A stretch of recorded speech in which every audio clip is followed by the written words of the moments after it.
Hola, hola para todos.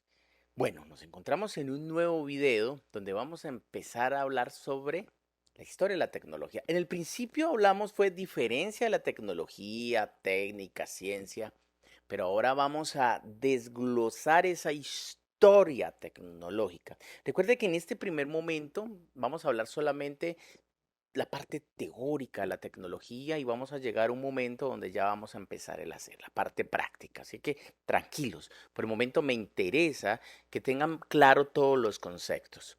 Por ejemplo, ¿qué fue primero? La radio, la prensa, la televisión, cómo salió, cómo empezamos a trabajar esta tecnología. ¿Cuál es la diferencia entre las revoluciones tecnológicas, las revoluciones industriales y cómo ha afectado esa forma de ser? Y cómo hemos llegado hoy en día al manejo de las nuevas tecnologías, ¿ok? Que es lo que llamamos lo digital. Así que vamos a empezar con lo siguiente. Aquí tenemos la parte de la naturaleza y la evolución de la tecnología.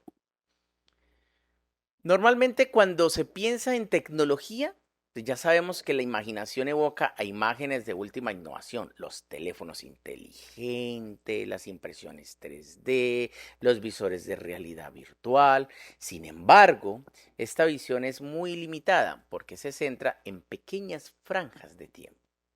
La tecnología es mucho más que ordenadores, mucho más que coches, aparatos que conocemos en los últimos 100 años. Recuerden que el concepto, vamos a recordar algo, el concepto de tecnología, ¿no? Abarca todos los instrumentos creados por los seres humanos, que amplía el alcance de su interacción en el mundo. Sin embargo, la palabra no siempre ha tenido ese significado. El término tecnología se refiere a qué? Recuerden que habíamos hablado de la forma de hacer. Apareció por primera vez en inglés la palabra en el siglo XVII, con un significado similar al griego, a principios del siglo XX, luego evoluciona con un concepto mucho más amplio que abarca ya procesos de instrumentos y máquinas. Ya en el siglo XX ya empezamos a hablar de algunas máquinas. Ya a mediados del siglo XX, la tecnología adquirió el significado que aún lo tenemos hoy en día de los medios activados mediante los cuales pueden ser que los humanos buscan cambiar o manipular su entorno. Esa es la tecnología. Buscamos es manipular y solucionar problemas, ¿ok? En la práctica, ¿qué significa esto? Empezando por el fuego y la rueda, pasando por la revolución industrial hasta llegar a las innovaciones tan rápidas que vivimos hoy. Es imposible separar la evolución del ser humano y el desarrollo de la tecnología. Van amarrados. Nosotros vamos evolucionando a medida que la tecnología va evolucionando. Es por eso que se dicen, he escuchado a muchos autores, que si la tecnología evoluciona más rápido, pues el hombre evoluciona más rápido. Y hay otros que lo dicen al contrario. Si el hombre evoluciona, la tecnología evoluciona. Ahí se los voy dejando para que ustedes lo mastiquen y empiecen a procesarlo. Vamos a empezar a ver algo de data, algo de historia. El dispositivo del cálculo más antiguo y más conocido fue el ábaco, inventado en Mesopotamia en el año 2500 a.C. Era una calculadora manual que ayudaba a sumar, restar números altos, además de ir almacenando el estado actual de la cuenta. Eso era muy parecido a lo que teníamos hoy en día es como los discos duros. El abaco se inventó cuando el tamaño de la sociedad se hizo demasiado grande, cuando empezó la sociedad a crecer y necesitábamos contar cabezas de ganado, necesitábamos tener un visual para mirar dónde, cuántas personas hay, cuántas se fueron. Entonces el abaco me permitía generar ese conteo y pues era prácticamente un apoyo visual. El abaco lo que hacía era mantener una organización. Yo no sé si recuerdan el abaco, aquí les va que uno de los más antiguos, en piedra, y él me permitía ir generando, iba contando. Eso es tecnología. Eso que estamos viendo ahí es una gran tecnología. Es la forma de hacer como ellos. Y miran cómo arranca. Esa fue su calculadora. Pero durante los siguientes 4000 años, los humanos han desarrollado diferentes tipos de dispositivos informáticos, como el astrolabio. que permitía a los barcos calcular la latitud del mar. ¿Sí? Era como una brújula, pero él iba calculando esa latitud del mar. O los relojes para calcular el amanecer, las mareas o los posicionamientos de los cuerpos celestes. Sin embargo, ninguno de esos objetos era un ordenador. Nunca fueron computadores. Todavía no hablábamos de ordenadores.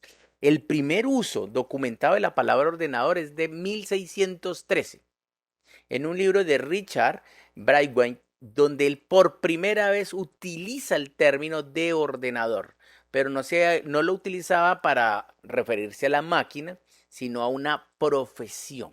O sea, la persona era el ordenador.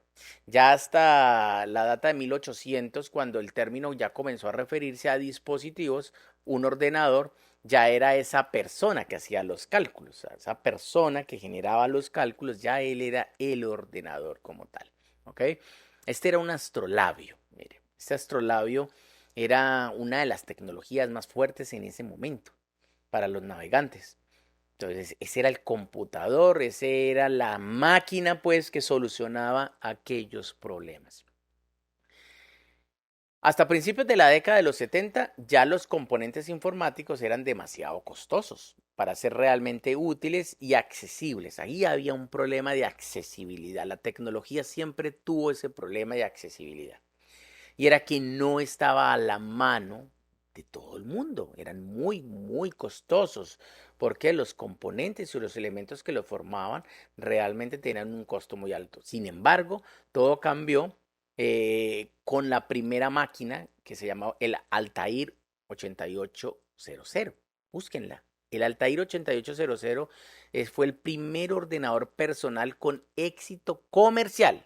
Ojo, porque hay algunos que decían, no, pero es que hubo otra máquina, otro computador de inicio. No, comercial, que ya las personas podían tener acceso a él. Y ahí es donde hablamos de la tecnología funcional a la mano del ser humano, ¿ok? De esa persona que realmente va a solucionar su problema. ¿Por qué? Porque habían computadores o procesadores de datos grandes, que eso solamente eran para empresas que tenían mucho dinero, pero no era para directamente para el uso comercial, para el uso de las personas como tal. En los años siguientes, el mundo vio el nacimiento de ya Microsoft. Ya llega Microsoft, el gran apoderado de la ofimática y de los sistemas. Y luego nace Apple, ¿no? Cuyos ordenadores creados por el consumidor resultaron de gran éxito. O sea, hicieron ya computadores para ese consumidor final. Pero fue IBM PC, que fue lanzado en el 81, el que finalmente revolucionó la industria debido a la arquitectura abierta. Cuando hablamos de arquitectura abierta era que no era un sistema que era único y era cerrado, era hasta ahí, era limitante. No, cada vez se podía ampliar. Y empezaron a invitar a personas con conocimiento de desarrollo a que ese se volviera como un wiki, algo abierto en el cual cada vez podíamos empezarle a meter más información e ir agrandándolo. ¿Ok? Y de ahí se parte a Apple. Lo que pasa es que Apple sí tenía un sistema más cerrado. Miren, este computador, este es el Altair 8800. Miren lo que está ahí. Sí, para muchos, no señor, eso no es un ecualizador, como muchos pensarán, no, eso es un ordenador de datos. Fue uno de los primeros computadores que pudo ser accesible para el usuario. Vamos a hablar un poquitico de la historia. Muchos ya en la revolución industrial hablábamos de la imprenta, ¿no? Que empieza desde 1440, revolucionó toda la forma de la escritura, la parte de cómo informar a los usuarios. En 1702 sale el primer periódico en Inglaterra cuando, partiendo de la imprenta. La imprenta simplemente en el inicio era muchos papel, puro papel físico, ¿cómo se llamaba este papelillo? Era simplemente una sola hoja, para que entendamos. Cuando ya sale el periódico, porque muchos no han entendido esa parte, pero ¿por qué no se demoran tanto desde 1440 hasta 1702? Es que el periódico en Inglaterra ya es un flujo de hojas, ya es diferente. Luego ya aparece el linotipo, que lo que hace es ya una parte de imprenta, pero mucho más digitalizada los textos, como que no digitaliza los textos, organiza los textos. Eso es lo que hace un linotipo. Entonces organizaba esa parte de los textos para la imprenta. Luego aparece el cine en el 90. En el 90 aparece la parte del cine. En el 908 la radio. Acuérdense que la radio fue muy importante en la parte de la comunicación y luego la televisión, ¿no? 1927 la televisión y en el 91 arranca Internet, está entre los 90 y 91 Internet.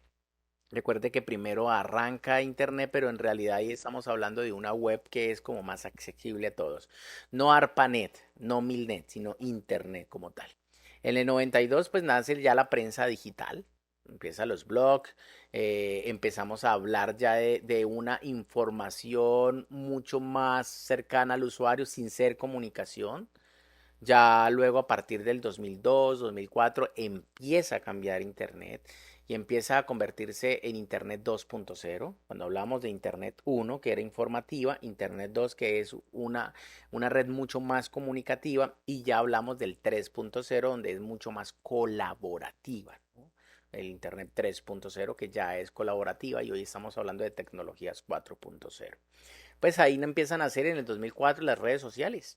Y eso ya hace que el usuario sea partícipe dentro de esos procesos de comunicación. Ya la comunicación no es solamente el emisor, el receptor, yo mando y él recibe, no, ahora el receptor tiene la potestad de ponerse en el papel también de emisor. O sea, ese receptor se vuelve emisor, que hoy en día en mercadotecnia o en marketing es lo que le llamamos los prosumidores, que ya no son los mismos consumidores actuales. Nosotros antes simplemente existía el productor y el consumidor. Yo produzco y usted consume. Yo hago café y usted se lo toma.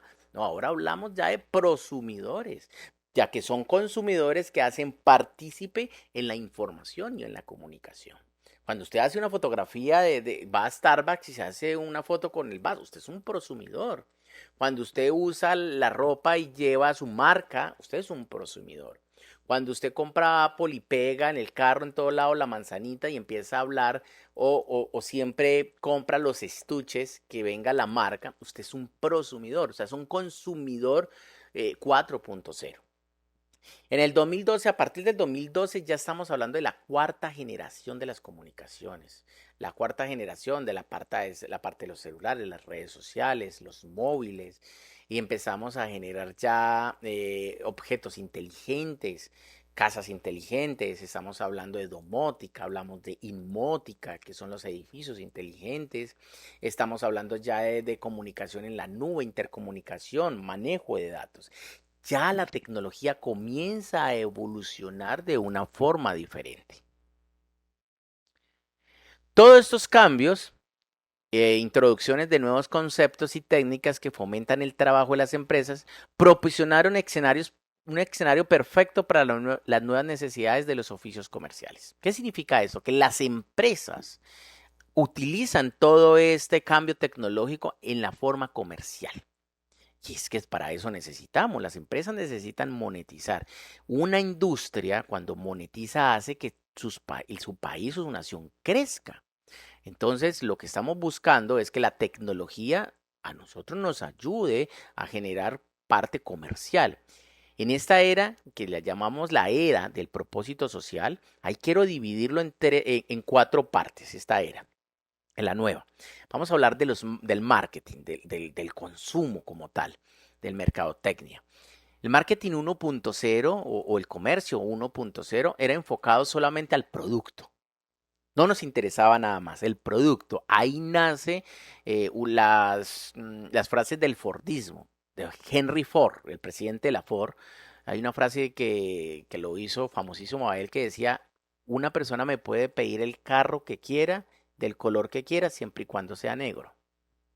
Imagínense.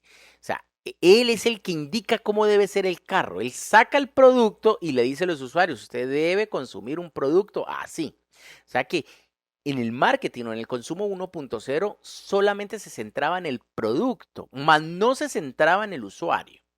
Y el 2.0 es cuando ya entra el usuario un poco tímido porque entra a las redes sociales, entra a internet, pero entra a ser partícipe con las encuestas. ¿Qué opina usted de? ¿Qué piensa usted de? Y empiezan todas esas encuestas para mejorar los procesos comerciales. Eso es lo que hablamos del marketing 2.0 o la parte comercial 2.0. Y el 3.0 es el que ya me lleva a la masificación de las redes sociales. Es el que me interesa tener masa y que ya lo acabamos de pasar. Nos interesaba el volumen. Tengamos las redes sociales llenas de usuarios. Necesito que muchas personas estén haciendo fila para que me consuman, que el centro comercial esté abaratado. Y por mucho tiempo se manejó este proceso del 3.0, que era masa.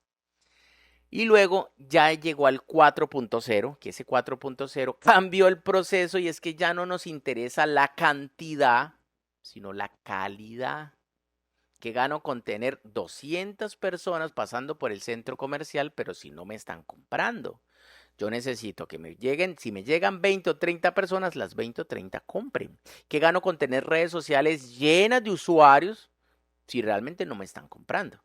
Entonces el 4.0 se enfoca ya a la parte social. Comienza la era del propósito social.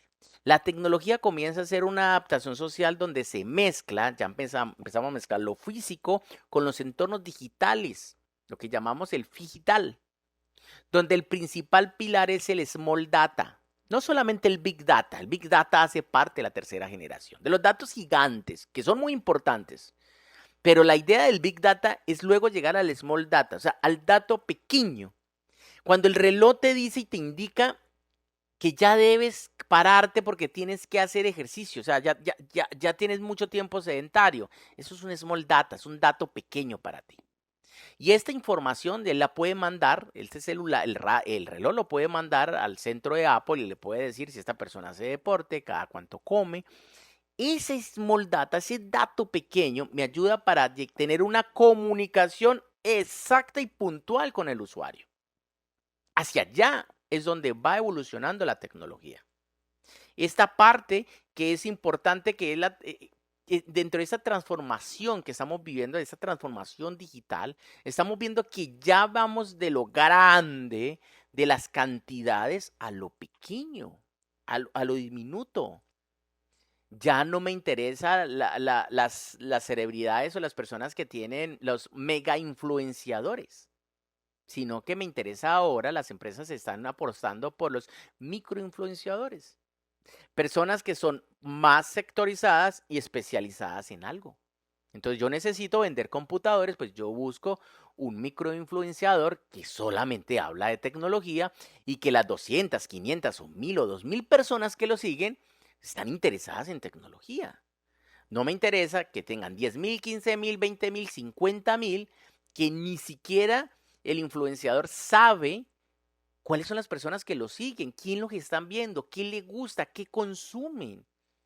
Ahí hay un cambio grandísimo entre esta era de tecnología. Entonces, es muy importante el small data, obviamente el big data, donde ya vamos a personalizar la comunicación, cambiando los medios de bidireccionales, ojo, a lo multidireccional. Hay un dicho que tengo y es que si una imagen vale más que 1000 palabras, comunicar con todos los sentidos vale más que esa imagen. Entonces imagínense, estamos hablando de la multidireccionalidad.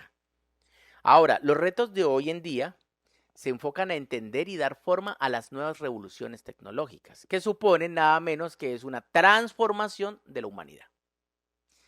Hay algo y hay un concepto que venimos trabajando en las universidades, muchos docentes, y es las humanidades digitales, las humanidades tecnológicas. Y es muy importante que ustedes en la empresa que trabajen traten ese tema, las humanidades digitales. No lo separen, porque cuando lo separamos nos estamos dando cuenta que por un lado, se está humanizando y están dejando lo digital o la tecnología. Y por otro lado, otras personas están enfocándose mucho a lo digital, a lo tecnológico, pero dejan por aparte las humanidades, el ser humano. Y él tiene que estar amarrado. O sea, eso se llama las humanidades digitales. Y los retos de hoy en día se enfocan a entender y dar forma a esta revolución. Se supone nada menos que es una transformación de la humanidad. La tecnología hace una transformación de la humanidad. La humanidad tiene que estar mezclado ahí. Es por esta razón que los profesores Eric y Andrew de la Universidad de Massachusetts hicieron famosa la referencia de este periodo como la segunda era de las máquinas. Es la era de las máquinas.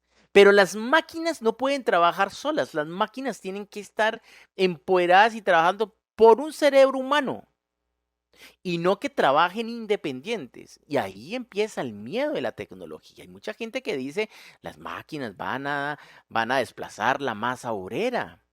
Ya los computadores desplazarán a los profesores. La información está en Internet. Toda esta información está en Internet. Usted la puede buscar, pero ¿quién la depositó? ¿Y quién la está cambiando? ¿Y quién está haciendo la adaptación? Ahí es donde entramos el humano, ahí es donde entran las humanidades digitales. Gracias al Internet de las cosas, cualquier objeto puede transferir datos hoy en día sobre nuestra vida. ¿Listo? Todos los datos se mandan a la red. ¿Cómo te sientes hoy en día? Hay unos cascos que utilizaban en la guerra en Estados Unidos que era para saber cómo se sentía el soldado antes de salir a la guerra. Y era una parte neural donde estaban analizando los tres tipos de cerebro, el reptiliano, el cortesano y el límbico. Y ahí se daban cuenta si ese soldado podían mandarlo o no y qué estaban sintiendo.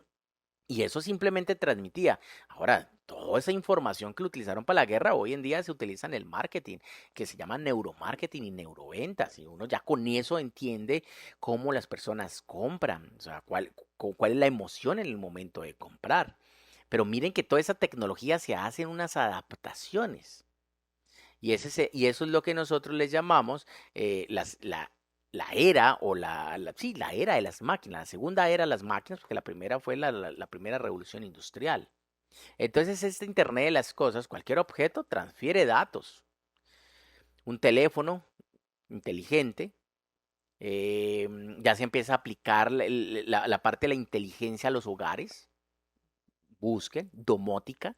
O sea, yo ya puedo, la casa sabe en qué momento yo llego y el café está caliente, las luces están prendidas, puedo abrir mi puerta desde el coche, puedo abrir la puerta desde mi celular, puedo colocar las luces más cálidas, más frías, o sea, todo ya es inteligente. La nevera ya me avisa si falta leche, si faltan huevos. Eso es domótica. Y cuando tenemos varias uniones de varias casas o edificios, ya le llamamos inmótica. Entonces la domótica y la inmótica hace el aprovechamiento de este Internet de las cosas. A ver, el aprovechamiento eficaz de estos nuevos recursos depende de gran medida de nuestra capacidad para analizar estos datos. Ahí está la clave. ¿Cómo analizar y cómo recuperar los datos? Los datos están en Internet. La data usted la puede encontrar. Hay muchos software que pueden bajar datos. Pero usted qué hace con esos datos. Entonces, la idea de estar es la capacidad de la comunicación y la interacción que podemos dotar con todos los objetos que están conectados. O sea, la capacidad para analizar estos datos y utilizarlos para nosotros aprovecharlos. Eso está evidenciando que hay más cosas conectadas que personas en esta nueva revolución industrial donde la humanidad gira en entornos digitales. Hay un informe del 2015 donde habla que por primera vez el número de smartphones, de celulares, que es el mío, mire, el número de celulares superó a la cantidad de personas en el mundo. O sea, hay más celulares que personas. Esa información la pueden sacar de Ditrendia 2015, búsquenlo así, Ditrendia en internet 2015 y ahí les va a salir esa estadística. Aquí en este es el punto donde quiero que nosotros empecemos a abarcar la tecnología y decir, mm, ¿será que la tecnología que está centrada en humanizar, esas tecnologías están siendo usadas por el humano? ¿O es el humano que está dependiendo de ellas? ¿Se acuerda que habíamos hablado en videos anteriores? Que muchas personas piensan que es que yo uso la tecnología está hecha para mí, para el humano, pero hay veces si empezamos a analizar, ¿realmente somos los humanos los que estamos trabajando para la tecnología? La inteligencia artificial, cómo almacena datos sin nosotros darnos cuenta, cómo están mandando toda esa data a internet. O sea, toda la inteligencia artificial que te está generando y todo lo que es el data mining, que vamos a hablar en los próximos videos sobre toda esa parte del big data y el data mining que va a estar interesante antes de empezarlo a hacer. Así que recuerden, humanicemos la tecnología, humanicemos lo digital, hablemos de humanidades digitales, no las separemos. Dentro de la historia, siempre la tecnología fue hecha para generar y solucionar un problema, ¿ok? Pero tenemos que hacer que esos problemas, esa solución de los problemas, pues solamente no se quede ahí, sino que también hagan parte de nuestra vida. Muy bien, nos vemos en el próximo video.